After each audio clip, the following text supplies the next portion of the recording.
here to come and discuss, share, encourage and debate what lightness means to the people in the room. Do you want to read it out in context? I don't even know what that means, Jill. Well, the person who was going to I'm ask you certainly that, not light. do that. Go for it. Yeah, go on, Kay. Go to you.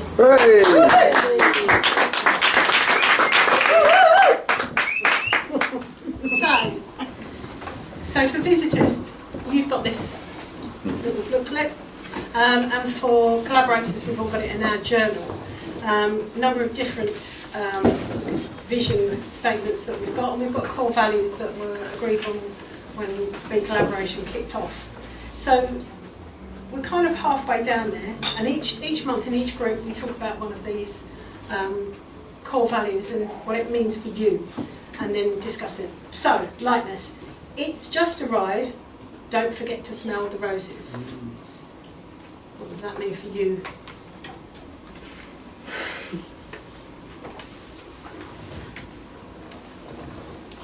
I guess it means be present when you're doing stuff. Okay, in what respect? Well, you said smell the flowers along the way, so at least notice that they're there and smell them. Take time to... Because we don't, a lot of people are, these days I guess, are on mobile phones, texting, etc. They don't even observe nature anymore, do they? Mm. So that may be a hint at, you know, look around and be present, basically. I think it means also that life should be enjoyed and not endured, because everybody always just assumes that life is difficult, and I think, you know, we take the fun and joy out of things, and that's a sense of lightness. Don't allow life to be so serious all the time. People are always stuck in their heads. That's what it is. They miss the joy and the beauty of everything. You know, you look at Mother Teresa, and she went to Calcutta, and they're dead bodies everywhere around her, and she notices one flower that's growing in the gutter, and she's the beauty amongst everything. And unfortunately, a lot of us don't. On the negative. I would say it's a bit of a luxury, because I just think so many people are heavy, and I feel my own heaviness. What do you mean by heaviness, just like, as opposed to lightness? You know, they're just full of weight. You know, weight on the shoulders, cliche, but just weight of life. Everyone, I think so many people feel heavy, and there's just to me to feel light for like a couple of weeks. That'd be on my holiday. That's like a luxury. Right. Can I add to that? Yeah. For me, I mean, I've been really inspired by someone who can sort of be present with real depth, but actually on the surface. So like there's humour, and kind of almost seems like superficiality or lightness, but there's actually real depth. So surface and depth being together. Like comedy. Well, comedy can... When you experience comedy. It's a good example, actually. A comedy can be... It's so dark. A social comment and really be saying something about something that could be quite painful, but also kind of flipping it so that the irony, humour can be saying something very real, but in a very light way. It's a very intelligent way of dealing with some dark, difficult themes happening. So when we say lightness, what's your interpretation of lightness? Is it a light, or is it a weight? Spring in your step. Spring in your step, so it's like a luxury sometimes, it feels. So we're back to luxury. So we feel heavy. There's something to me around lightness which is associated with control. I used to fly hang gliders, but you see it more simply in a car. You know, when you're driving your car, you can actually most of the time just rest your hands on the wheel and the car basically goes straight. And you haven't got to grasp the wheel really tight to keep the car straight. So there's a lightness of touch, a lightness of sort of, you're with it, but you're sort of going with the flow. So there's something about lightness. So still being in control, but being fluid. Yeah, so actually you've actually got more control with a light touch than you have with a heavy touch, because your heavy touch makes you insensitive. And you don't actually notice what's happening. And if you're like me, your hands go numb. Scott? After we did this at Essex, I was thinking about this afterwards actually, the night I did it. It really surprised me with the stuff that come out. But one of the things I thought about, it talks about heavy just a mind genuinely. But for me, it's a lot to do with what you consume. In terms of your mind, so you know, like what news, what media you choose. You can choose what you wish to consume. For me, I'd rather consume this sort of energy and this sort of kind of conversation rather than read a newspaper a day, for example. And that all adds to your for me, like I always talk about, it's like the lightness of actually you just feel a lot more in control. You feel every situation you come across, you react in a lightness way rather than a preordained stressful way because of previous whatever's gone on previously. Yeah. Does that make sense? Yeah. I disagree with that. So I think, because I hear a lot of people say that, you know, like, if I don't read the papers, I don't follow the news and that, and that's, I think I followed the news, and I choose what I want to consume. But I was exaggerating your point a bit, really. But I think that actually taking yourself out of that stuff for a little while is a good way to move forward. But lightness is actually engaging with everything in life, the serious stuff and the frivolous stuff, but you know, not being attached to it. Ah, so it's attachment as well.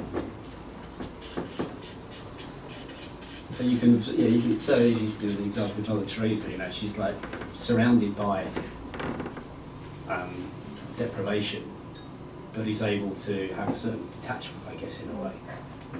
It's not pulling her down. She's not ignoring it or denying it. She must have had dark moments. I mean, she must have had dark moments. Yeah, but you have to. What time she went through life thinking, "Well, there's a flower." No, but it's being able to.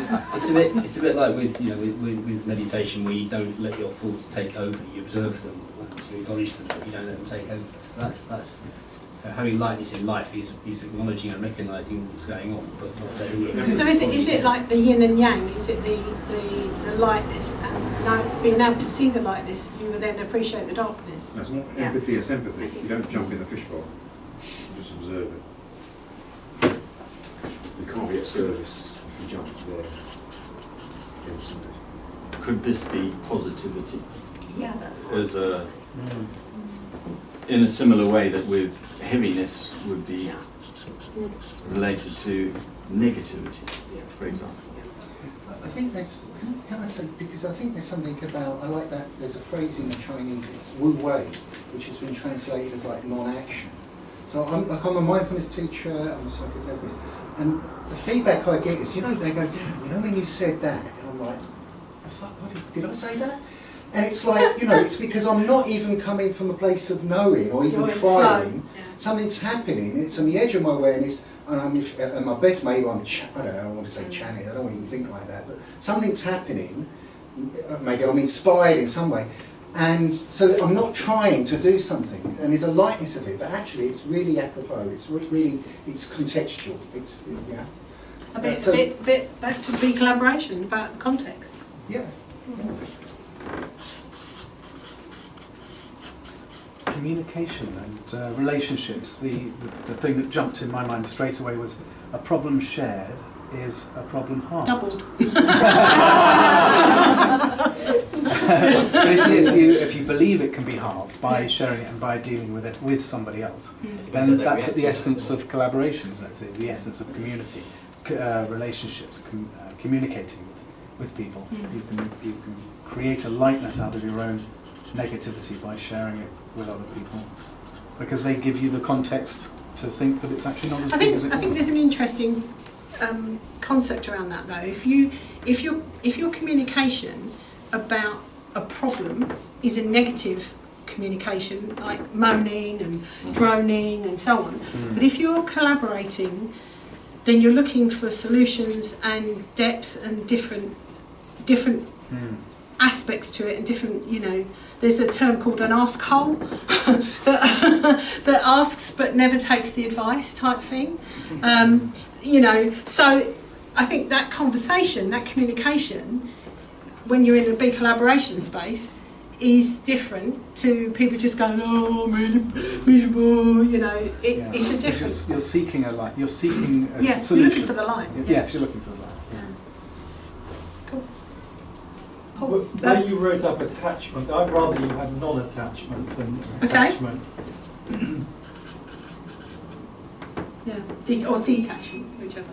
Yeah, well, I was thinking about it because the detachment has a sort of distance from it, while the non-attachment is sort of it's being back, objective. It's back from it, but it's not sort of shutting it out either.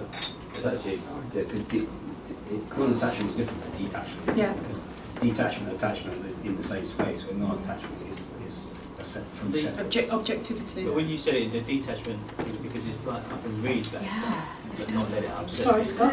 Say it again. Like when you said about detachment, because I can read stuff and it was, you know, I'll feel upset by it, or you know, or give me a reaction of some sort. But then I can say like detach myself from it, away from it.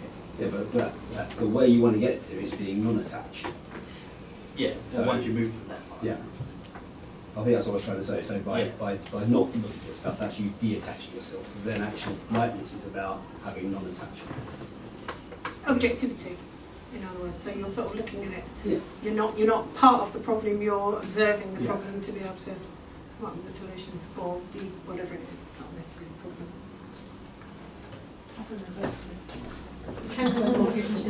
Everyone's getting physical. Yeah, no winning in this round. There's an ecological architecture movement which talks, amongst other things, but one of the things is light touch. So the idea of being able to lift something from where it is, or indeed not damage the landscape when you're building something. So this idea of being able to change, to be able to look for change, to be adaptable, I think is Fluid. Fluid, yeah. Next to that.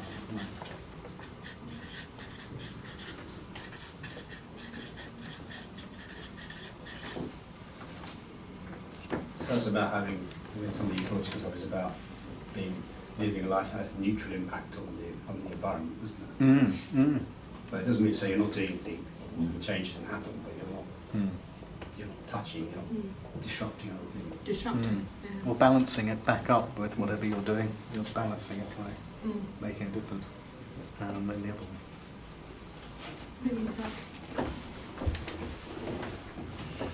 What's your take on it? You've summed it all up, really. It's a choice, maybe. Lightness, there's things that go on wherever it is. You can either choose to be light or be heavy. It's in your mind. The outcomes, nothing's going to change. It's there. It's just, would nothing change if your attitude is light or heavy? weird, if your attitude's light, it's going to, whether things that are going on in the background are going to still be there.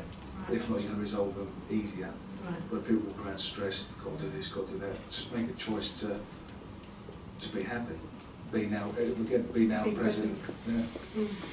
I bet you, Matt. I was thinking it could be a confidence thing. About the car, knife and told into the steering wheel, you've got the confidence in the car to do that. To have that in, just the way you think about. If you're confident about something. I'm concerned about being behind you guys that are letting go and go, way! Maybe they're driving a Tesla then. That's interesting, though, confidence. Because the confidence to let go sometimes is harder than sticking with it and not letting go. Yeah. So much context with it, because you were talking about being light-hearted. That's sort of within lightness, but there's a time and a place for that. So if you sort of were light and light-hearted about others and yourself all the time, that wouldn't necessarily be healthy. That's the difference with behaviour and how you feel. So That's I can be different. it's a very massive difference. I can feel light but be empathetic and as opposed to being jovial. Yeah. It's a feeling. And what Tarek said is, I think spot on, it's a choice. The problem with choice is most of us don't know it's a choice and don't know how to make proper choices.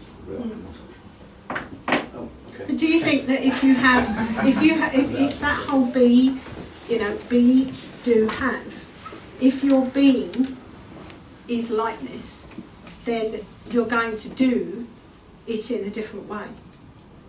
Do you think that? If as Beju said, it's a behaviour, not, it's your attitude, not your behaviour. So if your attitude is in one way, then your behaviour will follow that.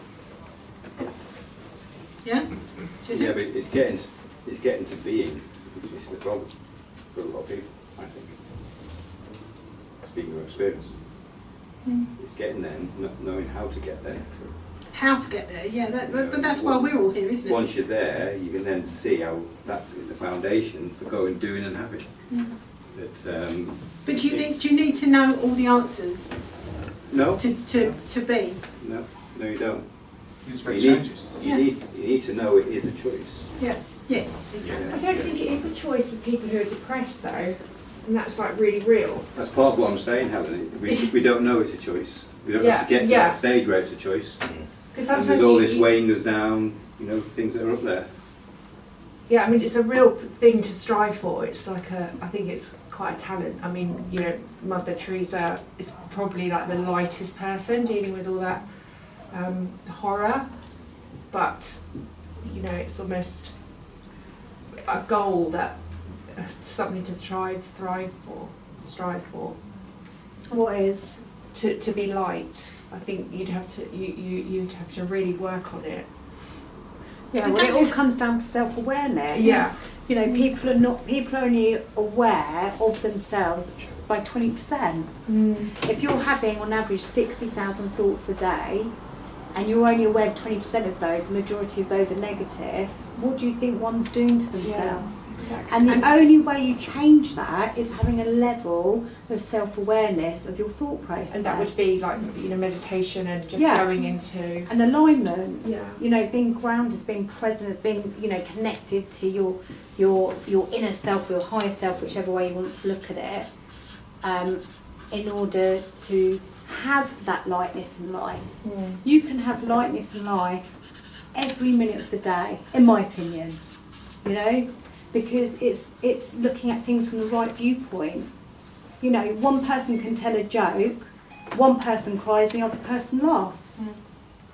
It's based on the perception of your own reality, but that's your choice. That's your choice. I'm interested in what Helen's saying, because it can easily be, and I think this is what you're saying, tell me if I'm wrong, it can easily be seen as superficiality. And I think that's what you were saying. I don't think it is. Is this what we're saying here? But I think people can perceive it. Yeah, and so it's what we want lightness to mean as well, or what people think it ought to mean. Because for me, that's not where I'm coming from, or where I want to be around either, like superficiality. But you can be light and almost effortless and still have that kind of depth or integrity or care.